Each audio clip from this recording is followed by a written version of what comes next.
I'll stare up through the gaps in the sea breeze parasol at the bluest of skies, summer blue, Mediterranean blue, with a contented sigh. We get it. The sky is blue. Christian is beside me, stretched out on a sun lounge.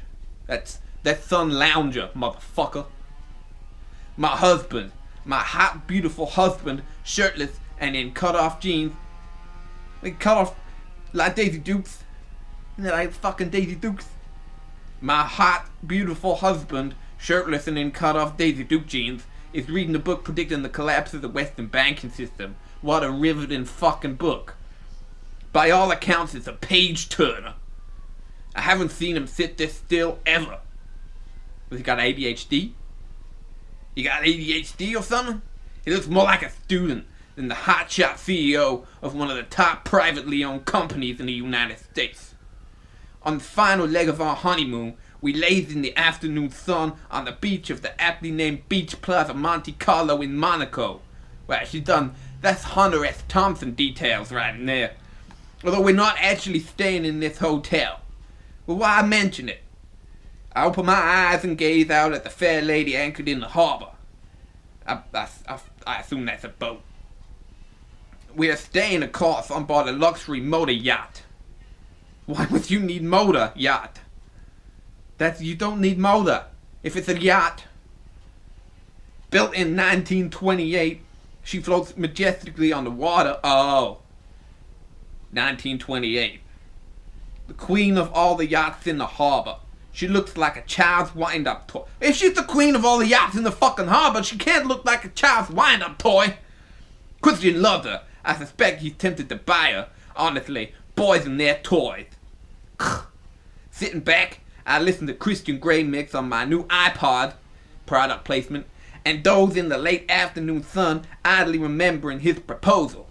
Oh, his dream of proposing in a boathouse. I can almost smell the scent of the meadow flowers, and the spiders, and the cobwebs, and the rats, and the cockroaches, and the dust, and the dirt in the boathouse. Can we marry tomorrow? Christian murmurs slowly in my ear.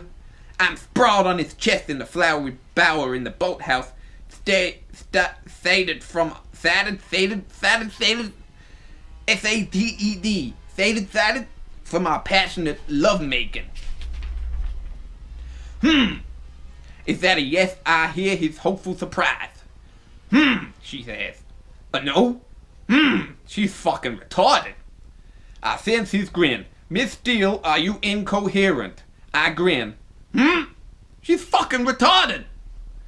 He laughs and hugs me tightly, kissing the top of my head. I wouldn't fucking laugh if she kept going, Kiss the top of my head. Vegas tomorrow it is then. Sleepily I raise my head. I don't think my parents would be very happy with that. He thrums his fingertips up and down my naked back, caressing me gently. What the fuck is thrums? What do you want, Anastasia? Vegas? A big wedding with all the trimmings? Tell me. Not big, just friends and family. I gaze up at him, moved by the quiet entreaty in his glowing gray eyes. Just use thesaurus.com for this motherfucking book. What does he want? Okay, he nods. Where? I shrug. Could we do it here? He asks tentatively. Your folks' place? Would they mind? He snorts. My mother would be in seventh heaven. Okay, here. I'm sure my mom and dad would prefer that. He strokes my hair. Could I be any happier? So we've established where now the when. What? So we've established where, now the when. Oh, now the when. Surely you could ask your mother. Again with the fucking Christian's smile dips. She can have a month. That's it. I want you too much to wait any longer. You just had her. She's naked on the floor of a fucking dusty old boathouse. Oh, here you go. Christian, you have me. See, I was right. You've had me for a while. But okay, a month it is. I kissed his chest. A soft chapstick kiss. Another one with the fucking retarded words. And smile up at him. There's a break in the paragraph. You'll burn, Christian whispers in my ear, startling me from my doze. That's called a daze, not a doze. Jesus Christ, she's not asleep, she's daydreaming, motherfucker. Only for you, I give him my sweetest smile. The late afternoon sun has shifted. Oh my God. And I'm under its full glare. He smirks and in one swift move poofs my sun lounge into the shade of the parasol. He's a strong motherfucker. Out of the Mediterranean sun, Mrs. Gray. Thank you for your altruism, Mr. Gray. This is so beautifully written. I'm stone rock hard right now. My pleasure, Mrs. Gray, and I'm not being altruistic at all. If you burn, I won't be able to touch you. He raises an eyebrow, his eyes shining with mirth, and my heart expands. That's a heart attack, dear. It might be angina. But I suspect you know, and you know that, and you're laughing at me. Would I gasped, feigning innocence. Would I? Yes, you would, and you do. Often. It's one of the many things I love about you. He leans down and kisses me, playfully biting my lower lip. I was hoping you'd rub me down with more sunscreen, I pound against his lips. Mrs. Gray, it's a dirty job, but that's an offer I can't refuse. Sit up, he orders, his voice husky. Sit up. I do as I'm told, and with slow, meticulous strokes from strong and supple fingers, he coats me in sunscreen. You really are very lovely. I'm a lucky man, he murmurs, as his fingers skim over my breasts, spreading the lotion. Oh, breasts. Yes, you are, Mr. Gray. I gaze coyly up at him through my lashes. Through my lashes. Is that like this? Through my lashes. Modesty becomes you, Mrs. Gray. Turn over, I want to do your back. Smiling, I roll over, and he undoes the back strap of my hideously expensive bikini. How would you feel if I went topless, like the other women on the beach? I ask. Displeased, he says without hesitation. I'm not very happy about you wearing so little right now. He leans down and whispers in my ear. Don't push your luck. He sounds a bit abusive to me.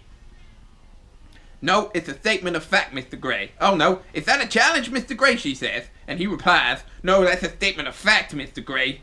I sigh and shake my head. Oh, Christian, my possessive, jealous, control freak Christian. The Christian is a really dangerous man. He's gonna manipulate and irritate and fucking ruin that girl. When he's finished, he slaps my behind. You'll do, wench. His ever-present, ever-active BlackBerry buzzes. Product placement. I frown and he smirks. My eyes only, Mrs. Gray. He raises his eyebrow in playful warning, slaps my backside once more. She shouldn't take this shit, man. Motherfucker gotta fucking get her own voice and slapping his ass. She ain't no bitch. And he sits back on the lounger to take the call. My inner goddess purrs. Maybe tonight we could do some kind of floor show for his eyes only. He smirks knowingly, arching a brow. I grin at the thought and drift back into my afternoon siesta. Mademoiselle, un Perrier pour moi, un Coca-Cola light pour femme, il s'il vous plaît, et que est-ce tous et mangeurs, laissez-moi voir la carte. He has used the Google Translator, I'm pretty sure. Another fucking Christian speaking fluent French wakes me. My eyelashes flutter in the glare of the sun, and I find Christian watching me while a liveried young woman walks away, her tray held aloft, her high blonde ponytail swinging provocatively. Thirsty? He asks. Yes, I mutter sleepily. Yes. I could watch you all day. Tired? I flush. That was a flush. I didn't get much sleep last night. Me neither, he grins, putting down his BlackBerry and stands. His shorts fall and a little. His shorts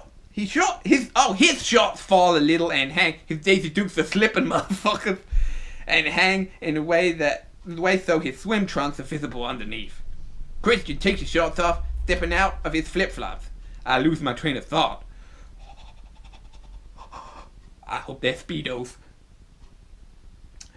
Come for a swim with me. He holds out his hand while I look at him, dazed. Swim? He says again, cocking his head to one side and an amused expression on his face. Swim?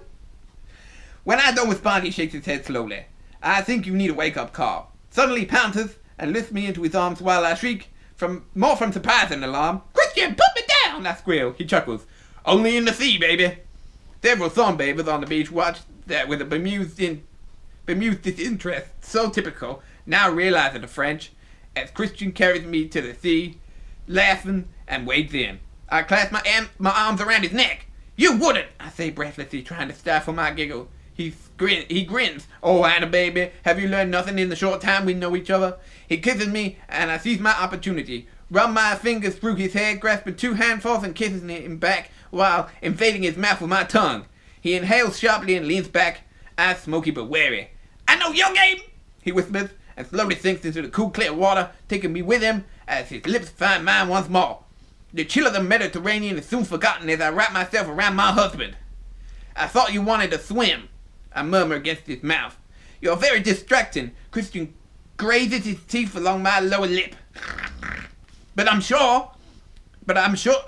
sure I want the good people of Monte Carlo to see my wife in the throes of passion. I run my teeth along his jaw. His stubble tickly against my tongue, not caring a dime for the good people of Monte Carlo.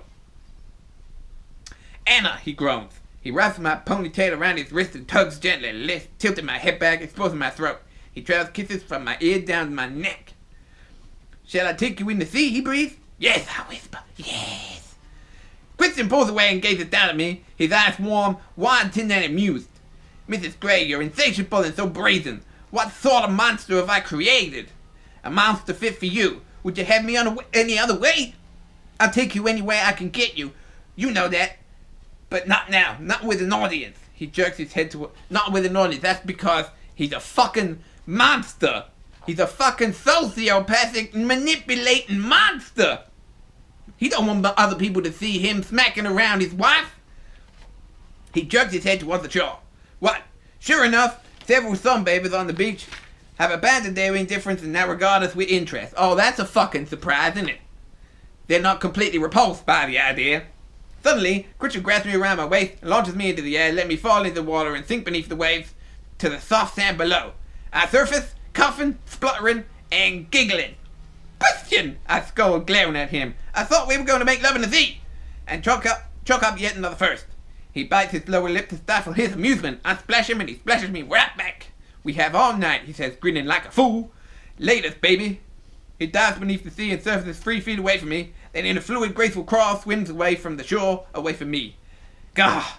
Playful, tantalizing, fitty. I shield my eyes from the sun as I watch him go. He's such a tease. What can I do to get him back? While I swim to the shore, I contemplate my options. At the lounges, our drinks have arrived. Loungers! They're not lounges! They're loungers! At the loungers, our drinks have arrived, and I take a quick sip of Diet Coke. Product placement. Christian is a faint speck in the distance. Again!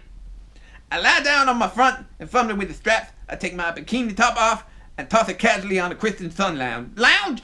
Fucking sun lounger! There.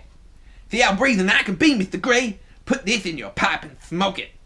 I shut my eyes and let the sun warm my skin, warm my bones, and I drift away under its heat. My thoughts turn into my wedding day. It's another break in the story.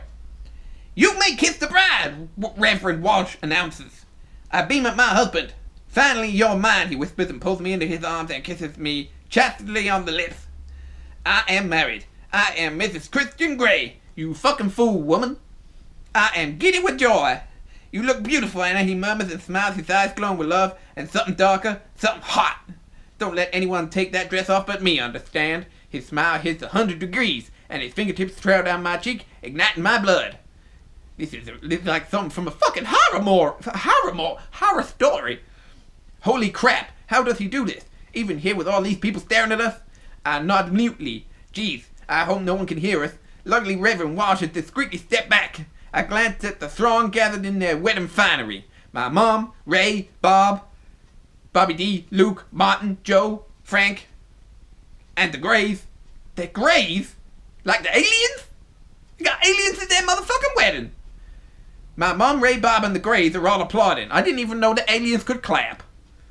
Even Kate, my maid of honor, who looks stunning in pale pink as she stands beside Christian's best man, his brother Elliot. Who even knew that Elliot could scrub up so well? All wear huge beaming smiles, except Grace, who weeps graciously into a dainty white handkerchief. Ready to party, Miss Gray? Christian murmurs, giving me a shy smile. I melt. He looks divine in simple black tux with silver waistcoat and tie. He is so dashing. Ready as I'll ever be, I grin with a totally goofy smile on my face. Later, the wedding party is in full swing. Carrick and Grace have gone to town. They have the tent set up again and beautifully decorated in pink, silver, and ivory with the sides open, facing the bay. We have been blessed with fine weather, and the late afternoon sun shines all over the water. There's a dance floor at the end of a tent, a lavish buffet at the other. Woo!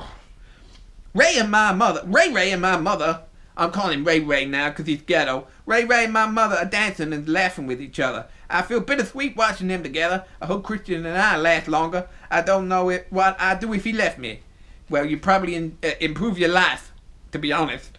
Marry in haste, repent at leisure. The saying haunts me. Kate is beside me, looking so beautiful in her long silk gown. She glances at me and frowns. Hey, this is supposed to be the happiest day of your life, she scolds. It is a whisper, it is. Oh, Anna, what's wrong? Are you watching Mom and Ray? Are you watching Mom and Ray? I nod sadly. They're happy. Happier apart. What's it got to do? It's not her fucking business. You having doubts? Kate asks, alarmed. No, not at all. It's just, I love him so much. I freeze, unable or unwilling to articulate my fears. Anna, it's obvious he adores you. I know you had an unconventional start to your relationship, but I can see how happy you've both been in the past month. He grabs my hands, squeezing them. Besides, it's too late now, she adds with a grin. I giggle. I trust Kate to point out the obvious. She pulls me into a Catherine Kavanagh special hug. Anna, you'll be fine, and if he hurts one hair on your head, he'll have me to answer to. Releasing me, she grins at whoever is behind me. Hi, baby! Christian puts his arm around me, surprising me, and kisses my temple. Kate! He acknowledges. He's still cool toward her even after 6 weeks. Hello again, Christian. I'm off to find your best man, who happens to be my best man too. With a smile to us both, she heads over to Elliot, who's drinking with her brother Ethan and our friend Jose. Time to go, Christian murmurs. Already? This is the first party I've been to where I don't mind being the center of attention. I turn his arm to face him. You deserve to be. You look stunning, Anastasia. So do you. He smiles, his expression heating. This beautiful dress becomes you. This whole thing, I brush shyly and I pull the fine lace trim of the simple fitted wide thread designed for Kate's mother. Designed for me by Kate's mother, sorry. I love that the lace is just off the shoulder. Demure yet alluring, I hope. He bends and kisses me. Let's go. I don't want to share you with all these people anymore. Can we leave our own wedding? Baby, it's our party and we can do whatever we want. We've cut the cake, and right now, I'd like to whisk you away and have you all to myself. Fucking pervert! He's a fucking pervert! I giggle. You had me for a lifetime, Mr. Gray. I'm glad to hear that, Mrs. Gray. Fucking, she is a genius. She is a lyrical genius. Oh, there you two are. Such lovebirds. I groan inwardly. Grace's mother has found us. Christian, darling. One more dance with your grandma? Christian purses his lips. Of course, grandmother. And you too, and you beautiful Anastasia, go and make an old man happy. Dance with Theo. Theo, Mrs. Trevelyan? Grandpa Trevelyan. Trevelyan. And I think you can call me grandma. Now you two seriously need to get working on my great-grandkids. I won't last too much longer. He gave us both a simpering sigh. Christian blinks at her in horror. Come, grandmother, he says, hurriedly taking her hand and leading her to the dance floor. He glances back at me, practically pouting, and rolls his eyes. Laters, baby. Hashtag bye-bye. As I walk towards Grandpa Trevelyan, Jose accosts me. As I walk towards Grandpa Trevelyan, Jose accosts me. I won't ask you for another dance. I think I monopolized too much of your time on the dance floor as it is. I'm happy to see you happy, but I'm serious, Anna. I'll be here if you need me. Jose, thank you. You're a good friend. I mean it. His dark eyes shine with sincerity. I know you do. Thank you, Jose. Now, if you please excuse me, I have a date with an old man. He furrowed his brow in confusion. Christy's grandfather, I clarify. She's a comedian. She's a poet. She's a dirty bitch. He grinned. Good luck with that, Annie. Good luck with everything. Thanks, Jose. Jesus Christ. After my dance with Christian's ever-charming grandfather, I stand by the French doors watching the sun sink slowly over Seattle, casting bright orange and aquamarine shadows across the bay. Let's go, Christian urges. I have to change. I grasp his hand, meaning to pull him, through the French windows and upstairs with me. He frowns, not understanding, and tugs gently on my hand, halting me. I thought you wanted to be the one to take this dress off, I explain. His eyes light up. Correct! He gives me a lascivious grin. But I'm not undressing you here. We wouldn't leave until, I don't know. He waves his long-fingered hand, leaving his sentence unfinished, but his meaning quite clear. I don't even know what the fuck is going on. I flush and let go of his hand. Another flush. And don't take your head down neither, he murmured darkly. But, no buts, Anastasia, you look beautiful and I want to be the one to undress you. I own you, motherfucker! Oh, I frown. Pack your going away clothes, he ordered. You need 'em. Taylor has your main suitcase. Okay, what has he got planned? He hasn't told me where we are going. In fact, I don't think anyone knows where we are going. Neither Mia nor Kate has managed to inveigle the information out of him. I turn where my mother and Kate are hovering nearby. I'm not changing. What? My mother says. Christian doesn't want me to. I shrug as if this should explain everything. Her brow furrows briefly. You didn't promise to obey, she reminds me tactfully. Kate tries to disguise her snort as a cough. I narrow my eyes at her. Neither she nor my mother have any idea of the fight Christian and I had about that. I don't want to rehash that argument. Jeez, call me 50 Shades Sulk and have nightmares. Can my 50 Shades sulk and have nightmares? Memory is sobering. The fuck is this bitch on about? I know, Mom, but he likes this dress, and I want to please him. Her expression softens. Kate rolls her eyes and tactfully moves away to leave us alone. You look so lovely, darling. Carla gently tugs at the loose tendril of my hair and strokes my chin. I'm so proud of you, honey. You're gonna make Christian a very happy man. She pulls me into a hug. Oh, Mom! I can't believe how grown up you look right now. Beginning a new life. Just remember the men are from a different planet and you'll be fine. I giggle. Christian is from a different universe. If only she knew. Thanks, Mom. Ray joins us, smiling sweetly at both Mom and me. You made a beautiful baby girl, Carla, he says, his eyes glowing with pride. He looks so dapper in his black tux, pale pink waistcoat. Tears pricked the back of my eyes. Oh no, so far I've managed not to cry. And you watched her and helped her grow up, Ray Ray. Carla's voice is wistful. And I loved every single minute. You made one hell of a bride, Annie. Ray tucks the same loose strand of hair behind my ear. Oh, Dad, I stifle a sob, and he hugs me in a brief, awkward way. You'll make one hell of a wife, too. He's saying the exact same shit as Mama just said. He whispers his voice hoarse. When he releases me, Christian is back at my side. Ray shakes his hand warmly. Look after my girl, Christian. I fully intend to, Ray. Carla, he nods at my stepdad and kisses my mom. The rest of the wedding guests have formed a long human arch for us to travel through, leading around to the front of the house. Ready? Christian says. Yes. Not a single syllable of this conversation skipped out. Taking my hand, he leads me under their outstretched arms while our guests shout good luck and congratulations and shower us with rice. You shouldn't throw rice. It makes birds explode. Waiting with smiles and hugs at the end of the arch are Grace and Carrick. They hug and kiss us both in turn. Grace is emotional again. We bid them hasty goodbyes. Taylor is waiting to whisk us away in the Audi SUV. Product placement. As Christian holds the car door open for me, I turn and toss my bouquet of white and pink roses into the crowd of young women that has gathered. Mia triumphantly holds it aloft, grinning from ear to ear. As I slide into the SUV, laughing at Mia's audacious catch, Christian bends to gather the hem of my dress. Once I'm safely in, he bids the waiting crowd farewell. Taylor holds the car door open for him. Congratulations, sir. Thank you, Taylor. Christian replies as he seats himself beside me. As Christian pulls away, our wedding guests shower the vehicle with rice. Stop throwing rice everywhere! You'll make the birds explode! I lost my place. Christian grasps his hand, Christian grasps my hand and kisses my knuckles. Sexy. So far, so good, Mrs. Gray. So far, so wonderful, Mr. Gray. Where are we going? SeaTac, he says, simply, and smiles a sphinx-like smile. What's a sphinx-like smile?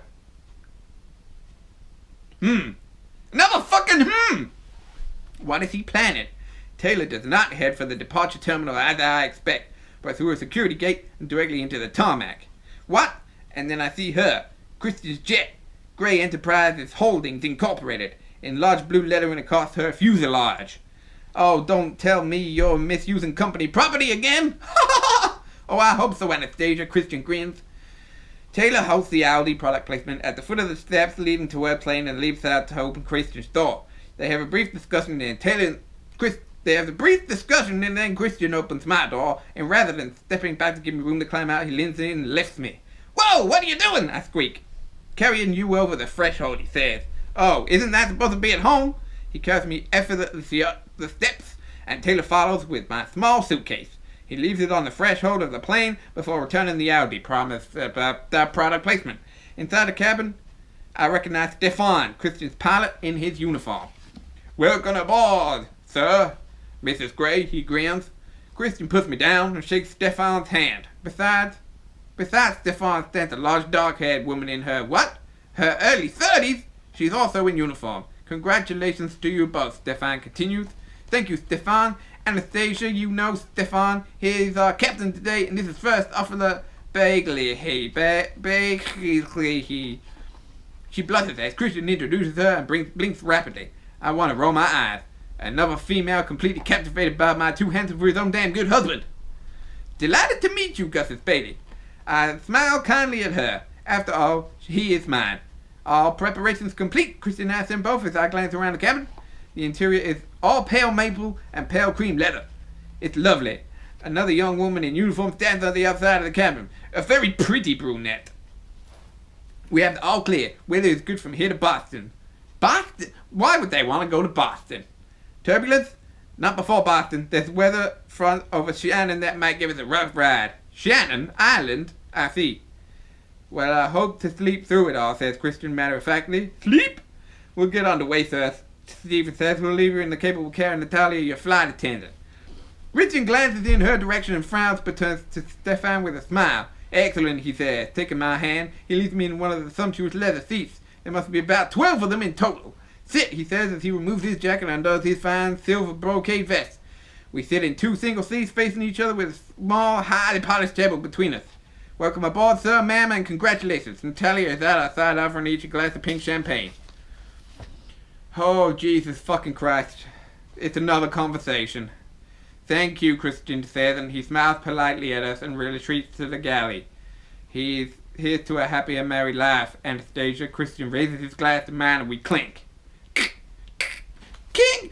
Kink! Your champagne's delicious. Bollinger, I asked. The same. The first time I drank this was out of teacups, I grinned. I remember that day well, your graduation. Where are we going? I am unable to contain my curiosity any longer. Shannon, Christian says, his eyes alight with excitement. He looks like a small boy. An island? We're going to Ireland? To refuel, he asks, teasing. Then, I prompt. Christian broadens and he shakes his head. Christian! London, he says, gazing intently at me, trying to gauge my reaction. I gasp. Holy cow, I thought maybe I'd be going to New York or Aspen or maybe the Caribbean. I can hardly believe it. My lifetime ambition is to be visit England. I'm lit from within, incandescent with happiness. Why would they need to refuel in Ireland to get to fucking London? Why wouldn't they just refuel in Boston? It's not that far from Ireland to London in an airplane. Then Paris. What? Then the south of France. Whoa! I know you've always dreamed of going to Europe, he says softly. I want to make your dreams come true, Anastasia. You are my dreams come true, Christian. Back at you, Mrs. Gray. Yeah. He whispers. Oh my, buckle up, I grin and I do as I'm told. As the plane taxis out onto the runway, we sip our champagne, grinning inanely at each other. Can't believe it. At 22 years old, I'm finally leaving the United States and going to Europe. To London, of all places. London smells like wee-wee. Just to let you know. Once we're airborne, Natalia serves us yet more champagne and prepares our wedding feast. And what a feast it is. Smoked salmon followed by roast partridge with green bean salad and dauphinoise potatoes. Dauphinoise potatoes, all cooked and served by the ever-efficient Natalia. Dessert, Mr. Gray, she asks. He shakes his head and runs his fingers across his bottom lip as he looks questioningly at me, his expression dark and unreadable. No thank you, I murmur, unable to break my eye contact with him. His lips curl up in a sweet, small, secret smile, and Natalia retreats. Good, he murmurs. I'd rather plan on having you for dessert. Oh, here? Come, he says, rather from the table and offer me his hand. Then he leads me to the back of the cabin. There's a bathroom here. There's a bathroom. He points to a small door, then leads me on down a short corridor and through the door at the end. Geez, a bedroom. The cabin is cream and maple. And a small double bed is covered in gold, top, gold and top cushions. It looks very comfortable. I think I'm done. I got 19 fucking pages. Oh, I'm so sorry. I think I'm done with this shit. This isn't even the end of chapter 1, and they're just... Oh, I don't even know what's going on.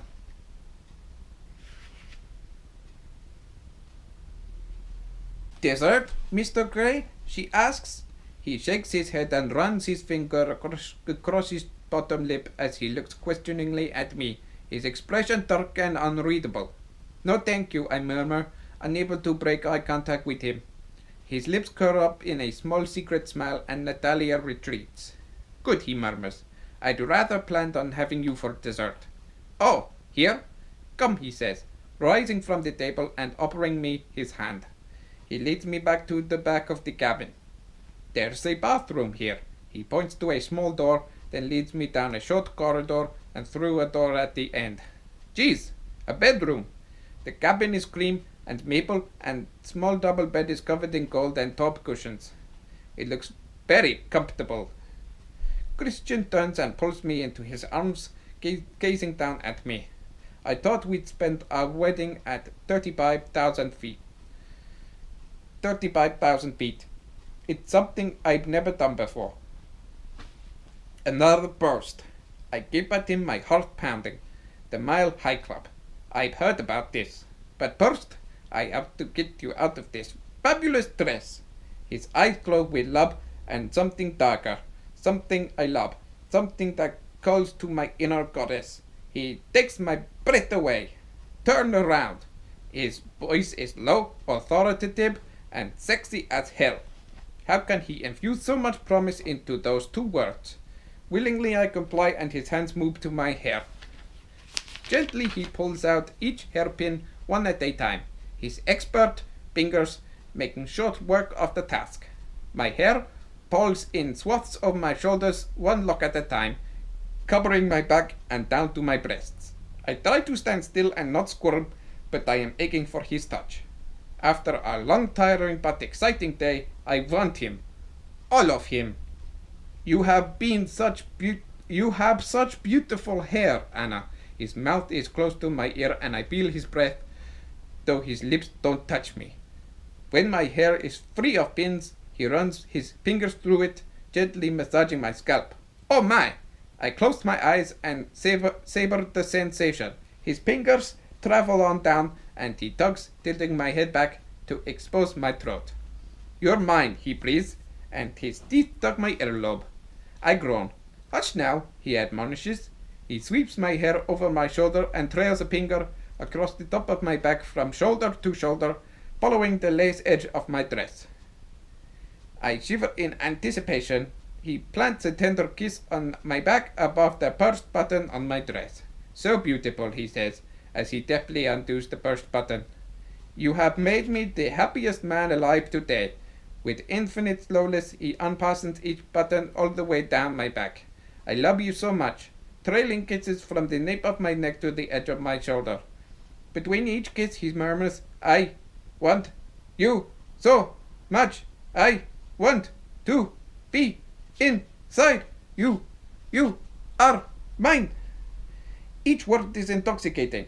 I close my eyes and tilt my head, giving him easier access to my neck, and I fall further under the spell that is Christian Grey, my husband.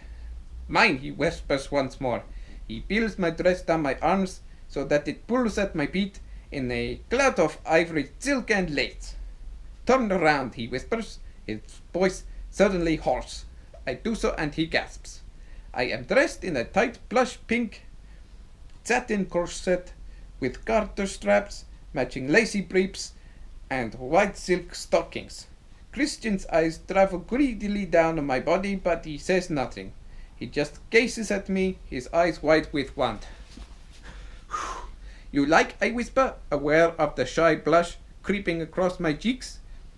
More than like, baby. You look sensational. Here. He holds out his hand, and taking it, I step out of my dress. Keep still, he murmurs, and without taking his darkening eyes off mine, he runs his middle finger all over my breast, following the line of my corset.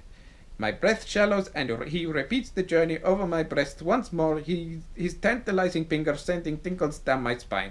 He stops and twirls his index finger in the air, indicating that he wants me to turn around. For him, right now, I'd do anything. Stop, he says. I'm pacing the bed, away from him. His arms encircle my waist, pulling me against him, and he nuzzles my neck. Gently he cups my breasts, toying with them, while his thumbs circle over my nipples so that they gain strength against the fabric of my corset. Mine, he whispers. Yours, I breathe. Leaving my breast bereft, he runs his hands down my stomach, over my belly, and down to my thighs, his thumb skimming my sex. Leaving my breast bereft, he runs his hands down my stomach, over my belly, and down to my thighs, his thumbs skimming my sex. I stifle a moan. His fingers skate down each garter, and with his usual dexterity, he simultaneously unhooks each one from my stockings. His hands travel down to around my behind. Mine, he breathes, as his hands spread across my backside, the tips of his fingers brushing my sex. Mine, he breathes, as his hands spread across my backside, the tips of his fingers brushing my sex. Ah, hush. His hands travel down the backs of my thighs, and once more he unclips my garters. Leaning down, he pulls back the cover on the bed. Sit down. In this stroll, I do as I am told, and he kneels at my feet and gently tugs up each of my white bridal Jimmy Choos. He grasps the top of my left stocking and slowly peels it up, running his thumbs down my leg. Then he repeats the process with my other stocking. This is like unwrapping my Christmas presents. He smiles up at me through his long dark lashes. A present you've had already. He frowns in admonishment. Oh no, baby, this time it's really mine. Christian, I've been yours since I said yes. I scoop forward, cupping his beloved face in my hands. I'm yours. I will always be yours, husband of mine. Now, I think you're wearing too many clothes. I bend to kiss him, and suddenly he leans up, kisses my lips, and grasps my head with his hands, his fingers threading into my hair. Anna, he breathes, my Anna. His lips claim mine once more, his tongue invasively persuasive. Invasively persuasive. Close, I whisper, our breath mingling as I push back his vest, and he struggles out of it, releasing me for a moment. He pauses, gazing at me, eyes wild, eyes wanting. Let me, please. My voice is soft and cajoling. I want to undress my husband, my Pipti. He sits on his heels, and leaning forward, I grasp his thigh. His silver grey tie, my favorite tie, and I slowly undo it and pull it free. He raises his chin to let me tackle the top button of his white shirt, and once it's undone, I move on to his cuffs. He is wearing platinum cufflinks engraved with an entwined A and C, my wedding present to him.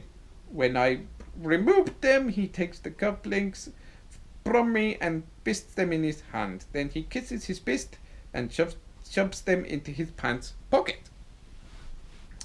Mr. Gray, so romantic. For you, Mrs. Gray, hearts and flowers always. I take his hand and, glancing up through my lashes, kiss his plain platinum wedding ring. He groans and closes his eyes. Anna, he whispers, and my name is a prayer. Reaching up to his second shirt button and mirroring him from earlier, I want a soft kiss on his chest. I plant a soft kiss on his chest as I undo each of them and whisper between each kiss, "You make me so happy. I love you." He groans, and in one swift move he clasps me around the waist and lifts me onto the bed, following me down on it. His lips find mine, his hands curling around my head, holding me, stealing me as our tongues glory in each other. Abruptly, Christian kneels up, leaving me breathless and wanting more. You are so beautiful. You are so beautiful, wife. He runs his hands down my legs and grasps my left foot. You have such lovely legs. I want to kiss every each of them. Starting here, he presses his lips against my big toe and then grazes the pad with his teeth. Everything south of my waistline convulses. His tongue glides up my instep and his teeth skim my heel and up to my ankle. He trails kisses up the inside of my calf. Soft, wet kisses. I wriggle beneath him. Still, Mrs. Gray, he warns, and suddenly he flips me onto my stomach and continues his leisurely journey with his mouth up the backs of my legs, to my thighs, my behind, and then he stops. I groan. Please! I want you to be naked, he murmurs and slowly unhooks my corset, one hook at a time. When it's flat on the bed beneath me, he runs his tongue up the length of my spine. Christian, please! What do you want, Mrs. Gray? His words are soft and close to my ear. He's almost lying on top of me. I can feel him hard against my behind. You! And are you, my love, my life? He whispers, and before I know it, he's flipped me onto my back. He stands swiftly, and in one impatient move, dispenses with his pants and his boxer briefs so that he's gloriously naked and looming large and ready over me. The small cabin is eclipsed by his dazzling beauty and his want and need of me. He leans down and peels off my panties and gazes at me. Mine, he mouths. Please, I beg, and he grins. A salacious, wicked, tempting, all-pipty grin. He crawls back onto the bed and trails kisses up my right leg this time until he reaches the apex of my thighs. He pushes my legs wider apart. Ah, wipe up mine, he murmurs, and then his mouth is on me. I close my eyes and surrender to his also adroit tongue. My hands pissed in his hair as my hips swing and sway, slave to his rhythm, then buck up the small bed. He grabs my hips to still me, but doesn't stop the delicious torture. I'm close, so close. Christian, I moan. Not yet, he breathes, and he moves up my body, his tongue dipping into my navel. No! Damn! I sense his smile against my body as his journey continues north. So impatient, Mrs. Gray, we have until we reach touchdown on the Emerald Isle. Reverently, he kisses my breasts and tucks my left nipple between his lips.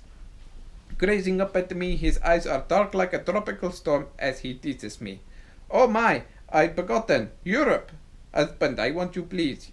He looms up over me, his body covering mine, resting his weight on his elbows. He runs his nose down mine, and I run my hands down his strong, supple back to his fine backside. Mrs. Gray, wipe. We aim to please. His lips brush. I love you. I love you too. Eyes open. I want to see you. Christian, I cry as he slowly sinks into me. Anna, oh Anna, he breathes and he starts to move. What the hell do you think you are doing? Christian shouts, waking me from my pleasant dream. He is standing all wet and beautiful at the end of my sun lounger. It's sun lounger, not sun lounge. And glaring down at me. What have I done? Oh no, I'm lying on my back. Crap, and he's mad. Shit, he's really mad. Oh, what a massive pile of shit. That was chapter 1 of this massive pile of shit.